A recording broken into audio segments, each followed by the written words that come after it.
Friends, আসসালামু আলাইকুম। Friends, আপনারা এই বাচ্চাটাকে কবে থেকে চেনেন? এই যে বাচ্চাটার ঘাড়ে আমি সাওয়ার হয়েছি, এই বাচ্চাটাকে আপনারা কবে থেকে চেনেন? ফ্রেন্ডস, আমার মনে হয় আপনারা অনেকেই চেনেন। বলবেন এটা এখন আর বাচ্চা নেই, এটা তো এখন যুবক। আসলে এটাকে বাচ্চা বলার অন্যতম কারণ হচ্ছে এ যখন জন্ম নিছে, পৃথিবীতে আসছে, অর্থাৎ এর ভূমিষ্ঠ সময় থেকে এখন পর্যন্ত অবধি সে তার কোনো পরিবর্তন নাই। সে যে সাইজের আসছে, যেভাবে আসছে, যে চেহারা নিয়ে আসছে, যে অবয়ব নিয়ে আসছে, সেই অবয়বেই সে রয়ে গেছে।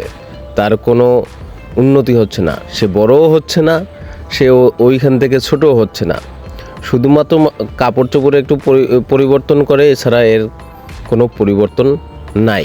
ফ্রেন্ডস, আপনারা লক্ষ্য করবেন যে কিছু লোক আছে, বিশেষ করে আমরা যারা সারা বছর কোনো পরিবর্তন হই না, নিজেকে পরিবর্তন করি না, নামাজ পড়ি না, পড়াশোনাটা ঠিকমতো করি না, কাজকর্ম ঠিকমতো করি না, কিন্তু ঈদ আসলেই বাবা মার কাছে নতুন জামা কাপড়, মোবাইল, তারপর বেশি বেশি ঈদের সালামি, এগুলো ডিমান্ড করি, অর্থাৎ মিনিংলেস ডিমান্ড।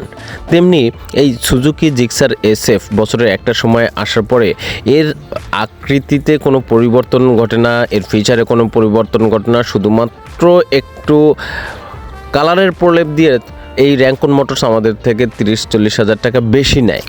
প্রায় একই সময় লঞ্চ হওয়া ইয়ামাহা R15 সে কিন্তু বারবার পরিবর্তন ঘটাইয়া মার্কেটে আসতেছে। তার version 1, version 2, version 3, version 4, version 5 চলে আসতেছে মার্কেটে, কিন্তু এই বাচ্চার কিন্তু কোনো পরিবর্তন নাই। সে যে ছাগলের মতো খামি দিয়ে দাঁড়ায় বসে, যে তারে যতই টানা হেঁচা করুক সে যাবে না, তেমনি র্যাঙ্কন মোটরসও ছাগলের খামির মতো শক্ত হয়ে বসে। সে এই বাইকের কোনো ফিচার এবং এর কোনো আকৃতিগত এর কোনো পরিবর্তন তারা করবে না। সে একই স্টাইলে তারা মার্কেটে রাখবে, তুমি নিলে নিলা, না নিলা, কালার পরিবর্তন হবে, 20-30 হাজার টাকা বেশি দিব আমাদেরকে। এই হয়েছে তাদের মানে চিন্তাধারা, এই হচ্ছে তাদের সংকল্প। দেখুন না, সেই 2,60,000 টাকা দামের সুজুকি জিক্সার SF আজকে বাড়তে 3.5 লাখ টাকা হয়েছে, কিন্তু কোন ফিচারটা সে অ্যাড করছে এই বাইকে? সেই শুধুমাত্র ABS-টা ছাড়া এই বাইকে তারা কখনোই কোনো কিছু তারা যুক্ত করে নেয়, কিন্তু প্রতি বছর তারা কিন্তু দাম বাড়িয়ে যাচ্ছে। সেই প্রথম থেকে এখন পর্যন্ত 90,000 টাকা তারা বাড়িয়েছে, অথচ সেই 90,000 টাকার সার্ভিস তারা আমাদেরকে কী দিচ্ছে? না দিচ্ছে কোনো ট্র্যাকশন কন্ট্রোল, কিংবা আপনার স্লিপার অ্যাসিস্ট ক্লাস, কিংবা ডুয়েল চ্যানেল ABS, কিছুই না। অথচ দাম কিন্তু তারা 90,000 টাকা বাড়িয়েছে। আপনি যদি একই সময় লক্ষ্য করেন তাহলে দেখবেন যে এর সাথে লঞ্চ হওয়া ইয়ামাহা FZS ভার্সন 1 চলে গেছে, এরপর ভার্সন 2, তারপর ভার্সন 3, এখন ভার্সন 4।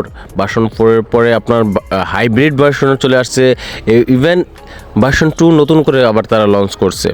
প্রত্যেকটা ভার্সনে তারা নতুন কিছু ফিচার যুক্ত করছে, যাতে দর্শক মানে যারা রাইডার আছে তাদের আকৃষ্ট করতে পারে।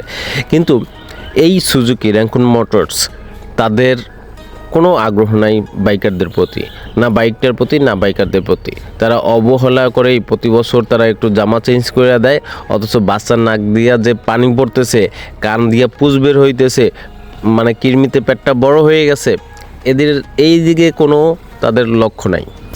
অবহেলায় অযত্নে বেড়ে ওঠা এই বাচ্চা যখন তারা র্যাঙ্কন মোটরস বিয়ে দিতে যাবে, তখন পাত্রীপক্ষ দেখেই কিন্তু পালাইবে, সেরকম একটা অবস্থা হয়েছে। বর্তমান বাজারের যে অবস্থা এই জিক্সার SF-এর, তাতে ওই মানে পাত্রীপক্ষ পালাই যাওয়ার মতো অবস্থা বর্তমান বাজারে। কিন্তু বন্ধুরা, সুজুকি জিক্সার SF এর বিক্রয় যে তথ্য, সেটা কিন্তু খুবই হতাশাজনক।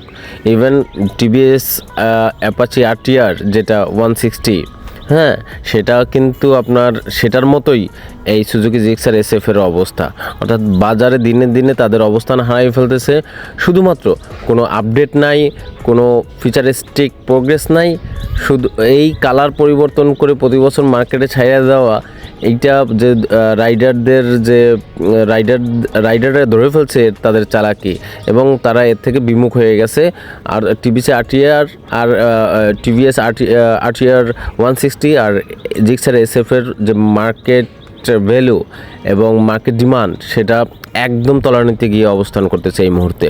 অথচ একজন রাইডার হিসেবে, একজন বাইক রাইডার হিসেবে আমি তো এটা চাই নাই, আমার মতো অনেকেই এটা চাই নাই। আমরা চাইছিলাম যে এই সুজুকি জিক্সার এসএফ কিছু ফিচার যোগ করে কিংবা স্টাইল পরিবর্তন করে মার্কেটে আসুক, আমরা বাইকটাকে চালাই, বাইকটা কিনি এবং অন্যদের সাথে কম্পেয়ার করি। এটা কিন্তু আসলে প্রথম থেকেই আমাদের মন করা মানে একদম আকৃষ্ট করার মতো একটা বাইক ছিল।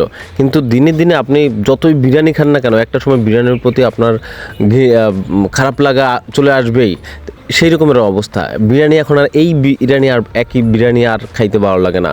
হয়তো তেহারি বানান কিংবা খিচুড়ি বানান কিংবা সাদা ভাত বানান, কিছু একটা বানিয়ে নিয়ে আসেন, বাইক রুচি চেঞ্জ করি, তারপর না জীবনে একটা সতেজতা চলে আসবে, ভিন্নতা চলে আসবে, লাইফটাকে উপভোগ করতে শিখবো, তাই না?